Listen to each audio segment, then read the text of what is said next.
God is a tough judge. పరలోకంలో మార్కులు 90% మార్కులు లేవు, 99% మార్కులు లేవు, 100 అయితే పరలోకం. ఇసి రక్షించబడ్డ నీవు రక్షించబడిన దానికి రుజువు అంతము వరకు సహించిన వాడు రక్షింపబడును. అంతము వరకు సహించిన వాడు ధన్యుడు. అంతము వరకు till the last.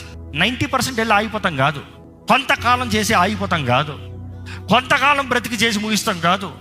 It is 100% life that God wants, 100% accountable. అదే అంటున్నాను, డిసిప్లైన్ యువర్ సెల్ఫ్. క్రమశిక్షణ పరుచుకో.